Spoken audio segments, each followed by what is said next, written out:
Hello dear students, welcome to AC plus और digital platform of advance engineering classes. और आप हैं इस बहुत ही बेहतरीन से डिटेल लेक्चर सीरीज में एनवायरमेंटल इंजीनियरिंग कंप्लीट डिटेल में पढ़ रहे हैं।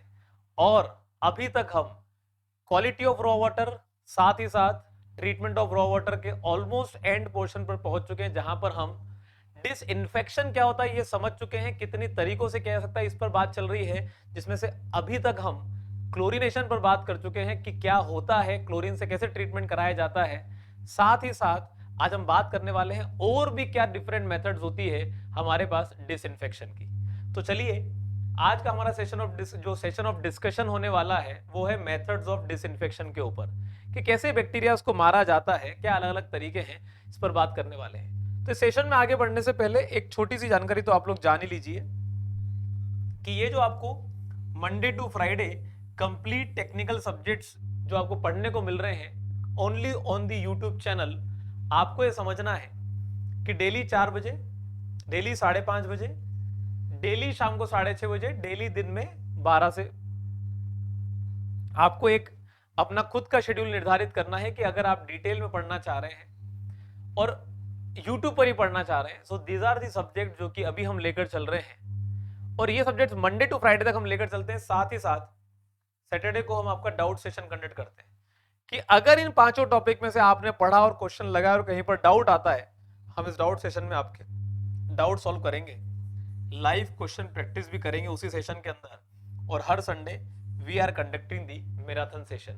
ये मैराथन सेशन हर संडे होता है जिसमें कि हम आपको नियर कमिंग एग्जाम से रिलेटेड जो भी पेपर का डिस्कशन होना होता है उसे हम 500 टाइम्स ज्यादा डेप्थ में एनालिसिस कर कर चीजों को बताते हैं। तो क्या होता है ये 500 टाइम्स, आपको इन्हीं मैराथन सेशन में जाकर पता चलेगा।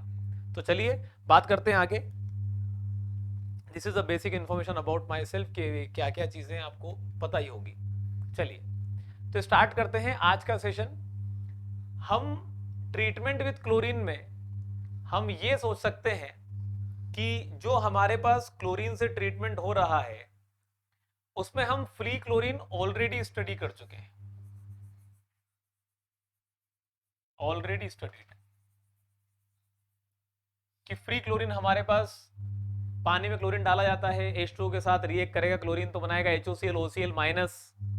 और वही हमारे पास जो है वो एक स्ट्रॉन्ग डिसइंफेक्टेंट की तरह काम करते हैं। अब उनके बारे में डिटेल में जान चुके थे कि क्या होता है, कैसे होता है, कितने तरीकों से किया जाता है, कितना क्लोरीन डाला जाता है। तो हमारे पास इसके अलावा और डिफरेंट वेज में क्लोरीन में या तो आप हाइपोक्लोराइड का इस्तेमाल कर लो, जैसे कि ब्लीचिंग पाउडर हो गया या कैल्शियम हाइपोक्लोराइड हो गया। क्लोरामीन्स जिसके बारे में हम ऑलरेडी पढ़ चुके हैं, क्लोरामीन्स के अंदर हम इसके बारे में ऑलरेडी स्टडीड पढ़ चुके हैं कि क्लोरामीन्स का यूज हम हमारे पानी में बैक्टीरिया मारने के लिए कर लेते हैं, जो कि एक बहुत अच्छा फ्यूचर रिकंटेमिनेशन सेफगार्ड करने में काम आ जाता है। साथ ही साथ आज हम पढ़ने वाले हैं ब्लीचिंग पाउडर के बारे में, क्लोरीन डाइऑक्साइड के बारे में, और हम पढ़ने वाले हैं treatment with KMnO4, treatment with KMnO4। तो ये हमें सोचना है कि हम वो डिफरेंट क्लोरीन का डिफरेंट फॉर्म नहीं, लेकिन उसे हम अलग से पढ़ने वाले हैं। ट्रीटमेंट विथ KMnO4 क्या होता है, ये सभी सब ऑक्सीडाइजिंग एजेंट की तरह काम करते हैं, जो सिस्टम में आने वाले किसी भी ऑर्गेनिक कंटेंट, चाहे वो माइक्रो ऑर्गेनिज्म हो चाहे कोई ऑर्गेनिक मैटर हो, हर चीज को ऑक्सीडाइज करने की एबिलिटी रखते हैं, मतलब सिस्टम में से खत्म करने की एबिलिटी रखते हैं। तो अब हम बात करने वाले हैं ब्लीचिंग पाउडर के ऊपर। If you talk about bleaching powder, तो ये हमारे पास हाइपोक्लोराइड का हमारे पास एक लेस प्योर फॉर्म है, जिसके अंदर अगर हम बात करें तो ये हाइपोक्लोराइड जो हमारे पास लिखा हुआ है, इसमें से ये जो फॉर्मूला है this is referred as CaOCl2, CaOCl2, this is referred as CaOCl2, जिसमें हमें ये समझना है कि जब भी मैं ब्लीचिंग पाउडर पानी में डालूंगा, तो पानी में ब्लीचिंग पाउडर डालने के बाद हमारे पास, जरा समझने की कोशिश करिएगा, अगर आपने अगर आपने पानी में CaOCl2 डाला, तो पानी में CaOCl2 H2O के साथ रिएक्ट करके आपको पानी में देना चालू करेगा OCl माइनस प्लस कैल्शियम के कंपाउंड्स, और ये कैल्शियम कंपाउंड जो है वो प्रेसिपिटेट बनाते हैं जिनके पास एबिलिटी है नीचे बैठने की।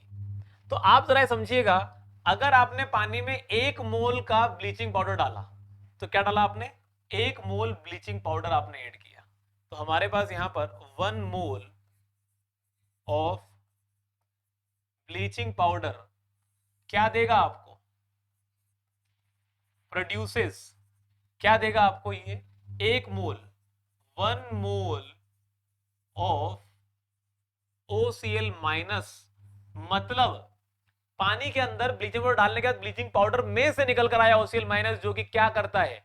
एक डिसइंफेक्टिंग प्रॉपर्टी रखता है। तो 1 mole of OCl minus as disinfectant, और हाइपोक्लोर मतलब जो आपके पास कैल्शियम कंपाउंड है ये सिर्फ प्रेसिपिटेट बनाता है, it is just a precipitate, और ये बनाता है हमारे पास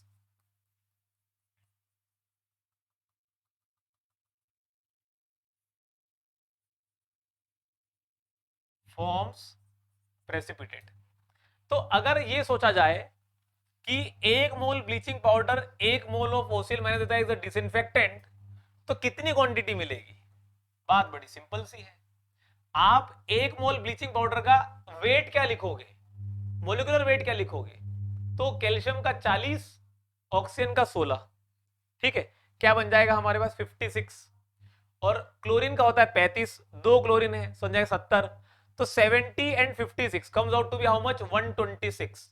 तो ये बनता है हमारे पास 126 ग्राम ऑफ ब्लीचिंग पाउडर क्या करेगा? Produces 1 mole OCl minus. मुझे बताओ OCl माइनस कितना बनेगा? ऑक्सीजन है 16 और क्लोरीन है 35, तो 35 और 16 क्या बनेगा? 51 के बराबर। तो gives you 51 gram of OCl minus as disinfection ability. मतलब 126 ग्राम का ब्लीचिंग पाउडर पानी में डालोगे तो उसमें से सिर्फ आपको 51 ग्राम की ब्लीचिंग मतलब डिसइंफेक्टिंग एबिलिटी मिलेगी, बाकी सब एज अ प्रेसिपिटेट बन के नीचे बैठ जाएगा सिस्टम में से, किसी काम का नहीं रहेगा, स्लज बनाता ही है। बहुत बड़ी प्रॉब्लम है इसकी। अगर मैं कहूं आपसे कि 126 ग्राम इतना देता है, तो हमारे पास 1 ग्राम कितना देगा? हमारे पास 1 ग्राम कितना दे देगा? लिख सकते हैं 1 ग्राम ऑफ ब्लीचिंग पाउडर प्रोड्यूसेस क्या दे देगा हमें ये? तो 51 बाय 126, 50/126, तो 126 का 51 कितना होता है? लगभग लगभग हमारे पास 0.40 gram of OCl minus as disinfection ability. तो अगर मैंने 1 ग्राम ब्लीचिंग पाउडर लिया तो मुझे उसमें से सिर्फ 0.4 ग्राम का OCl माइनस मिलेगा, लगभग लगभग। इसका मतलब अगर मैंने यहां पर समझिएगा जरा, 100% pure bleaching powder produces 40% of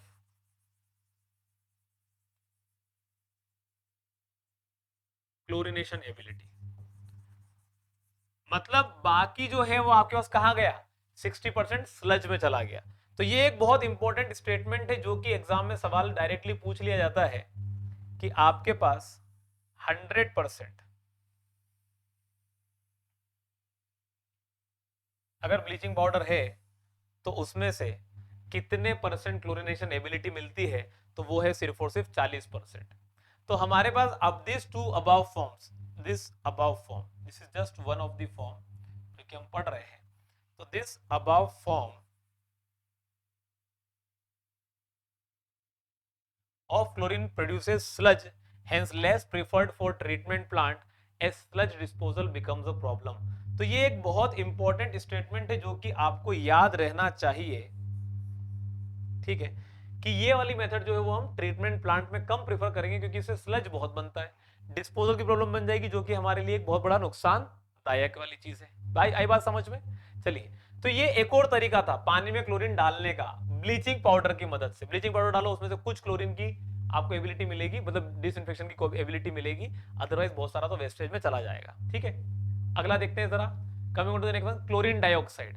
ये हमारे पास एक गैसियस फॉर्म है। क्या है हमारे पास ये? This is one of the gaseous form. तो ये गैसियस फॉर्म हमारे पास जो है पानी के अंदर एक सबसे ज्यादा स्ट्रॉन्गेस्ट डिसइंफेक्टेंट प्रॉपर्टी रखता है। मतलब हमारे पास जो है ये बहुत ज्यादा स्ट्रॉन्ग ऑक्सीडाइजिंग एजेंट है, लगभग लगभग 2.5 टाइम्स बेटर देन दी HOCl। HOCl चूंकि सबसे अच्छा होता है क्लोरीन के इसमें से, उसमें से भी ज्यादा अच्छा है हमारा ClO2 क्लोरीन डाइऑक्साइड। तो क्लोरीन डाइऑक्साइड गैसियस फॉर्म में एक हमारे पास जो है वो एक और फॉर्म है जो कि डिसइंफेक्टेंट तरह यूज होता है, लेकिन बहुत ज्यादा हमारे पास ये कम प्रेफर किया जाता है क्योंकि अनस्टेबल बहुत ज्यादा होता है। अनस्टेबल का मतलब, हाईली अनस्टेबल मतलब क्या? वेरी फास्ट रिएक्टिव या फिर वेरी रैपिड रिएक्टिव, मतलब सिस्टम में तो तुरंत खत्म हो जाता है। तो हमें ऐसा कोई सब्सटेंस चाहिए ही नहीं होता है जो सिस्टम में से तुरंत खत्म हो जाए। अगर कोई तुरंत खत्म हो जाएगा तो वो हमारे लिए आगे फ्यूचर में सेफगार्ड नहीं कर सकता। एक तो महंगा बहुत होता है, फ्यूचर में सेफगार्ड नहीं कर सकता, तो फिर ऐसे वाले सब्सटेंस को यूज करने से मतलब ही क्या? आई बात समझ में? चलिए ठीक है। तो ऑर्डर ऑफ डिसइंफेक्टिंग पावर समझ लीजिएगा आप जरा, कि आपके पास क्लोरीन डाइऑक्साइड सबसे ज्यादा होता है, फिर HOCl। HOCl से 80 गुना कम होता है OCl माइनस, और OCl माइनस से 25 गुना ज्यादा NaCl2 होता है। तो ये एक हमारे पास जनरल ऑर्डर समझकर चला जा सकता है। क्लियर है बात इतनी? This is one of the another treatment given to water with the help of chlorine. तो ये हमारे पास जो है वो अगला तरीका बन जाता है क्लोरीन से पानी को ट्रीट करने का। Coming on to the next part, हमारे पास अगला तरीका है KMnO4। अब KMnO4 क्या है तो जरा इसको देखो।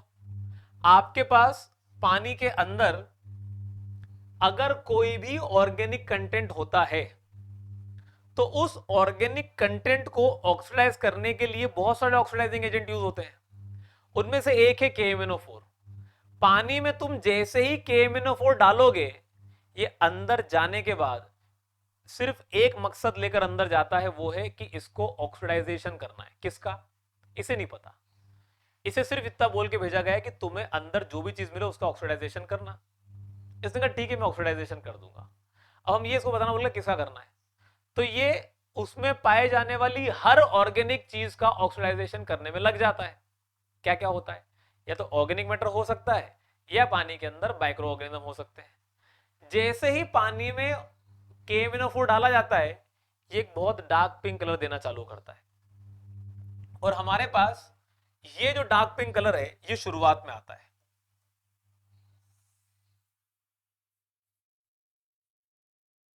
पिंक कलर इन स्टार्टिंग एकदम डार्क पिंक कलर। ठीक है, यहां कम दिखाई दे रहा है लेकिन this is usually very dark pink colour. फिर जैसे जैसे हमारे पास टाइम बढ़ता चला जाएगा,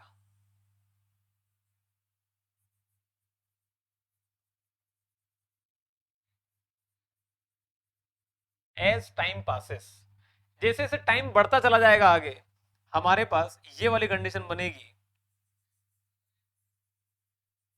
एट लास्ट व्हेन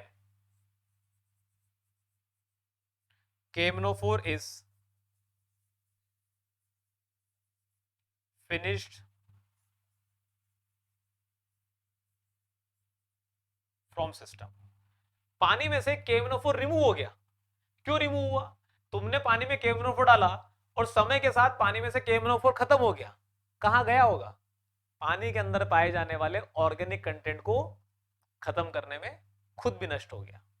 आई बात समझ में? तो हमारे पास खत्म किस चीज को किया होगा? या तो माइक्रोऑर्गेनिज्म को या ऑर्गेनिक मैटर को ऑक्सीडाइज किया होगा। तो हम एक्चुअली ट्रीटमेंट प्रोसेस में यही विचार करते हैं। पानी में KMnO4 डालो, अगर कुछ समय के बाद KMnO4 उसमें से गायब हो जाए, पानी कलरलेस हो जाए, फिर थोड़ा डाल दो, क्या पता और बैक्टीरिया मरना रह गए हो। अगर और डाल दोगे और फिर थोड़ी देर के लिए रुक जाओ, फिर रुक जाओ और फिर वेट करो कि क्या पानी कलरलेस हो रहा है। अगर कलरलेस हो गया तो समझ जाओ कि पानी में और माइक्रोऑर्गेनिज्म थे और ऑर्गेनिक मैटर था जिसको डिकम्पोज करने में समय लग रहा है। कर दिया इसने, खत्म हो गया। ये प्रोसेस तब तक करती रहनी पड़ेगी जब तक पानी में पिंक कलर बना ना रह जाए। अगर पानी में तुमने KMNO4 डाला और वो पिंक कलर खत्म ही नहीं हो रहा है, समझ जाओ कि पिंक कलर खत्म क्यों नहीं हो रहा, क्योंकि KMNO4 यूज नहीं हो रहा। और यूज क्यों नहीं हो रहा, क्योंकि अंदर कोई ऐसी चीज बची नहीं है जिसमें KMNO4 यूज हो खत्म करने के लिए। तो हम समझ जाते हैं कि चलो ठीक है, अब चीजें सब खत्म हो चुकी पानी के अंदर से। थोड़ी देर बाद अपने आप ये पानी जो है वो कलरलेस अपने आप हो जाएगा, और अगर जब अपने आप हो जाएगा तो इस पानी को यूज कर सकते हैं, क्योंकि इसमें सब गंदगी KMNO4 ने खत्म करा दी। तो हमारे पास यहां पर कैसे प्रोसेस चलती जरा देखिएगा। Add KMNO4 in water as disinfectant, पानी में KMNO4 डाल दो, पिंक कलर आ जाएगा, 4 से 6 घंटे के लिए छोड़ दो, पिंक कलर गायब हो जाएगा। इसका मतलब it indicate there was presence of micro organism और organic matter in water which has been oxidised, जो ऑक्सीडाइज कर दिया KMNO4 ने। Again add KMNO4 in water, कितना कुछ भी करो उससे क्या फर्क पड़ता है, वो तो आखिर में पता चल जाएगा। फिर से पिंक कलर आ गया पानी में, अब रुक जाओ फिर से 4-6 घंटे के लिए, अपने आप वो 4-6 घंटे बता देगा कि पानी में पिंक कलर रहेगा या नहीं रहेगा। इफ पिंक कलर डिसअपीयर, फिर से पिंक कलर गायब हो गया, it indicates oxidation of organic matter microbe is still being done by KMNO4, अभी भी KMNO4 माइक्रोब में बैक्टीरिया मार ही रहा है। फिर से इसे क्या करो, again add KMNO4 in water and leave it for 4 से 6 घंटे, फिर पानी में वो KMNO4 डाल दो, 4 से 6 घंटे के लिए छोड़ दो। अगर if it still remains pink, अगर ये अभी भी पिंक है 4 से 6 घंटे के बाद, मतलब no oxidation is taking place, कोई ऑक्सीडेशन नहीं हो रहा है, मतलब नो माइक्रो ऑर्गेनिज्म और organic matter is left in water, नहीं बचा। क्या करो इसको, pink colour create psychological effect, दिमाग पे लगेगा कि अरे यार पिंक कलर है कैसे पिएंगे, छोड़ दो पानी को 48 घंटे के लिए, ऐसे ही अपने आप ये पिंक कलर गायब हो जाएगा। Now it can be consumed, use किया जा सकता है। तो ध्यान रखेगा इस बात का कि आपके पास KMNO4 क्यों यूज हो पा रहा है, because it is also good oxidising agent and apart from removing microorganism from water, it also oxidises organic matter from water and remove it from water. सबसे ज्यादा कहां पर यूज किया जाता है इसको, it is most widely use in rural area to treat the water of well supplies, कुएं के पानी के लिए इसको सबसे ज्यादा इस्तेमाल किया जाता है।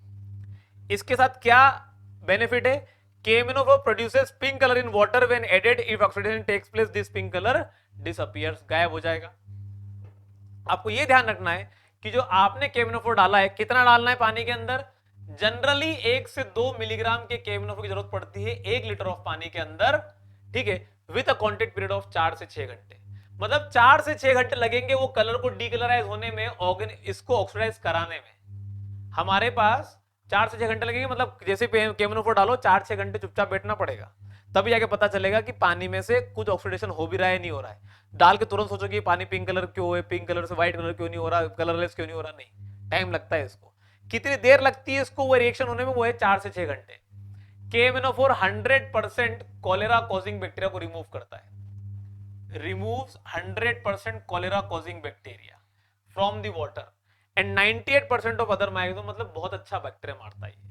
जो कोलेरा कॉज करते हैं उनको तो खत्म ही कर देता है बिल्कुल 100%, और बाकी बैक्टीरिया को भी 98% तक खत्म कर देता है। ये है हमारे KMNO4 की कहानी। क्लियर है क्या बात इतनी? Is the point clear up till here? चलिए ठीक है, अब यहां से एक और बात समझते हैं कि भाई बैक्टीरिया मर तो रहे हैं, तो मर तो रहे हैं तो कैसे मर रहे हैं, इसकी भी काइनेटिक्स समझी जा सकती है। तो बात करते हैं यहां पर kinetics of disinfection.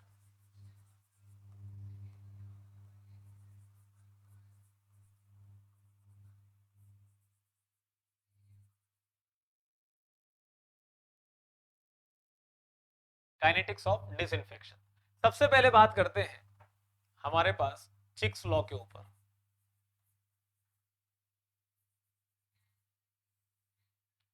Chicks law के अकॉर्डिंग कंडीशन ये होती है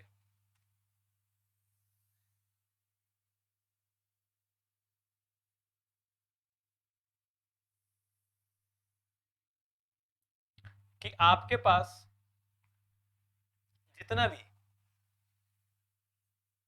माइक्रो ऑर्गेनिज्म है, आप उन्हें टाइम के रिस्पेक्ट में एनालाइज करो। मान लो ये पता चलता है कि इनिशियली मेरे सिस्टम में माइक्रो ऑर्गेनिज्म है N0 के बराबर, और तुम अगर उसमें कोई डिसइंफेक्टेंट डालते हो जो कि बैक्टीरिया मार सकता है, तो उसके द्वारा बैक्टीरिया मारना मारने का जो रेट होता है वो कुछ इस कर्व से समझा जा सकता है। ये हमारे पास बनता है एक exponential curve,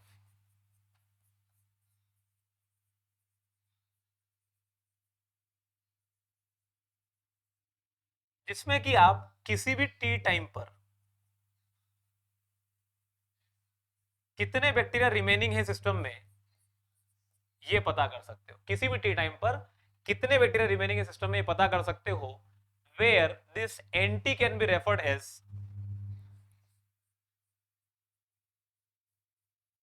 N naught E की power minus K into T, जहां पर हमारे पास NT is referred as number of micro organism in system after time T. T time के बाद कितने नंबर ऑफ माइक्रो सिस्टम में बचे हैं। एनटी का मतलब, एन नोट का मतलब होता है initial number of micro organism. Quantity लिख लो, नंबर लिख लो, कुछ भी लिख लो, ये माइक्रोग्राम की क्वांटिटी को बताएगा। ठीक है, आपके पास टी जो है, T is time in which micro organism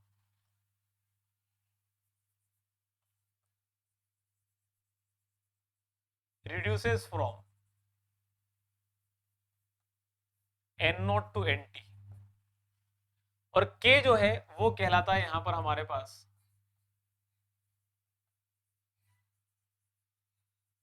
disinfection constant. तो शुरुआत में कुछ माइक्रो ऑर्गेनिज्म थे which is referred as N nought के बराबर, समय के साथ ये धीरे धीरे कम होते चले गए विच इज एक्सपोनेंशियल कर्व, और उसको बताने के लिए इक्वेशन बनी N T is to N naught E की पावर माइनस के टी, वही चिक्स लॉ है हमारे पास। तो धीरे धीरे कम होते चले गए। अगर मान लो, मैंने समझना इस बात को कि अगर मान लो हमने इफ या फिर percentage removal of micro organism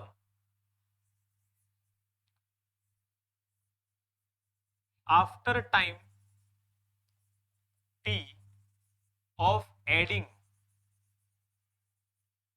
disinfectant, पानी में बैक्टीरिया मारने वाले केमिकल को डालने के बाद, पानी में बैक्टीरिया मारने वाले केमिकल को डालने के बाद, डालने के टी टाइम के बाद कितना परसेंट बैक्टीरियल रिमूवल हुआ, ये अगर जांचना है तो इसे कहा जाता है percentage removal is equal to N not minus N T divided by N nought into 100। शुरुआत में कितने थे, बाद में कितने बचे, तो रिमूव कितने हो गए, N not minus N T के बराबर। तो microorganism removed divided by पहले कितने थे, बताएगा परसेंटेज रिमूवल। पहले थे 100, टी टाइम में 10 रिमूव हो गए, तो कितने रिमूव हो गए, 10 बटे 100, 10% के बराबर। तो percentage removal is given by N not minus N T divided by N nought के बराबर।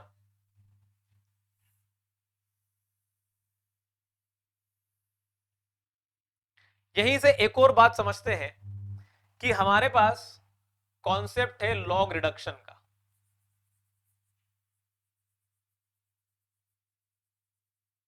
लॉग रिडक्शन का मतलब यह होता है कि आपके पास जो माइक्रो ऑर्गेनिज्म है वो शुरुआत में कितने हैं और बाद में कितने हैं, इसको आप लॉगरिथमिक भी समझ सकते हो। तो अगर यहां से देखा जाए कि लॉग रिडक्शन के हिसाब से कितना आ रहा है, तो जरा समझिएगा, मैं इसको एक टेबल के थ्रू आपको समझाने की कोशिश करता हूं।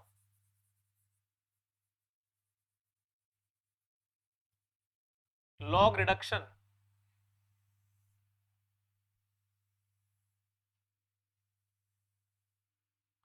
और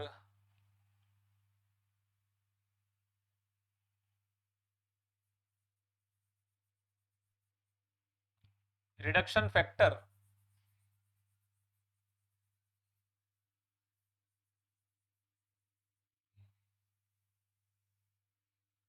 और वहीं पर बात करते हैं परसेंटेज रिमूवल की। ठीक है, तो यहां पर ले लेते हैं एग्जांपल्स जो हमारे लिए समझना आसान हो।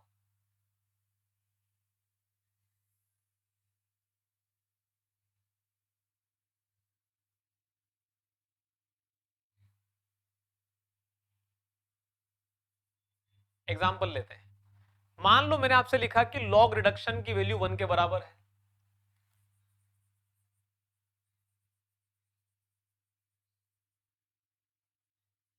लॉग रिडक्शन इक्वल टू 1, तो इसका मतलब क्या होता है, 1 equal to log 10 n nought by n के बराबर। और अगर यहां पर हमारे पास कंडीशन ये है कि इधर ये पावर, मतलब इधर ये हमारे पास जो है वो बेस अलग है, यहां बेस अलग है, दोनों इधर एंटीलॉग लेते हैं, तो ये इधर क्या बन जाएगा, 10 की power 1 equal to N not by N T के बराबर, N not by N T के बराबर। तो यहां से एन टी कितना आ जाएगा, यहां से एन टी आ जाएगा, N T would come out to be as N not by 10 which can be referred as 0.1 N nought के बराबर। ठीक है, सबसे पहले तो ये सोच लो कि लॉग रिडक्शन और रिडक्शन फैक्टर और परसेंटेज रिमूवल में इनिशियल माइक्रो ऑर्गेनिज्म के रिस्पेक्ट में अगर लॉग रिडक्शन को 1 कहते हैं तो टी टाइम के बाद कितने गुना कम हो गए आपके बैक्टीरिया, पहले जितने थे उससे 10 गुना कम हो गए। तो रिडक्शन फैक्टर कितने का बना, रिडक्शन फैक्टर बना 10 टाइम, 10 गुना कम हो गए। लॉग रिडक्शन कितना आया, 1 के बराबर, लॉग रिडक्शन इक्वल टू 1 के बराबर। अब अगर एंटी वैल्यू 0.1 है तो परसेंटेज रिमूवल निकालो।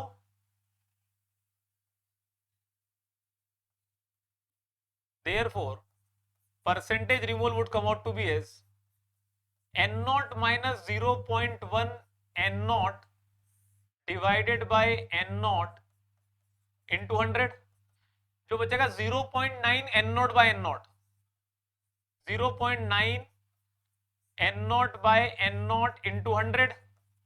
तो कितना परसेंट रिमूवल हुआ, 90% रिमूवल हुआ। कितना रिमूवल हुआ, 90% रिमूवल हुआ। तो रिमूवल लिख सकते हैं यहां पर 90% के बराबर। अगर कोई कहता कि लॉग रिडक्शन की वैल्यू 2 के बराबर है तो क्या करते, लॉग रिडक्शन 2 मतलब 2 equal to log 10 N not by N T, तो 10 की पावर 2 बन जाता, मतलब 100।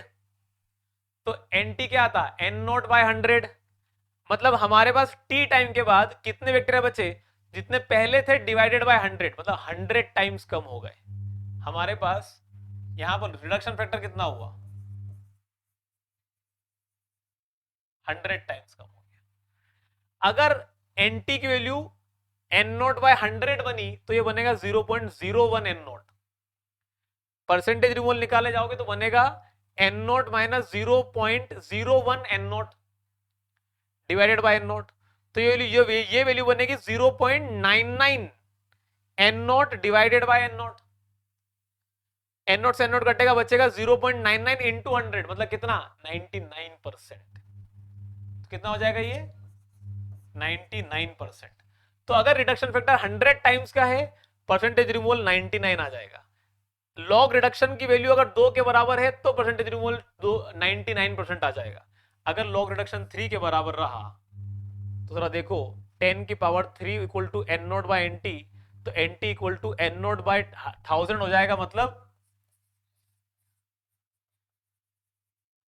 1000 टाइम्स। ये बनेगा 0.001 N not. N not minus 0.001 N not by N naught क्या बनेगा, 0.999 0.999 N not by N not. तो 0.999 N not by N naught cancel out होगा तो बनेगा ये 0.999 इंटू 100, मतलब 99.9% आ जाएगा।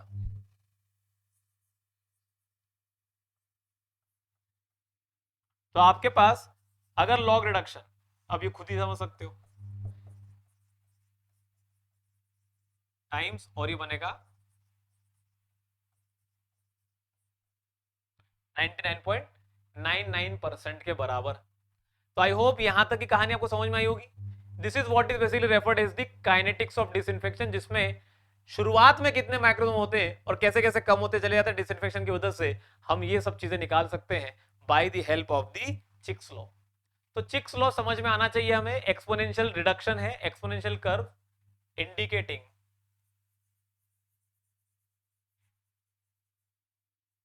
Indicating reduction of micro organism in water with time. Clear है यहां तक? आई होप यहां तक समझ में आया होगा। चलिए ठीक है,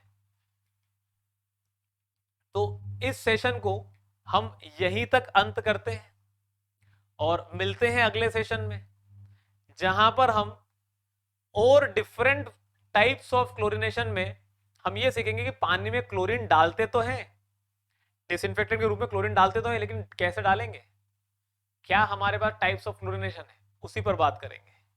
तो एक बेसिक सी इंफॉर्मेशन आपके लिए कि अगर आप अपनी एसएससी जेईई की प्रिपरेशन करना चाहते हैं तो आप अपनी प्रिपरेशन को इस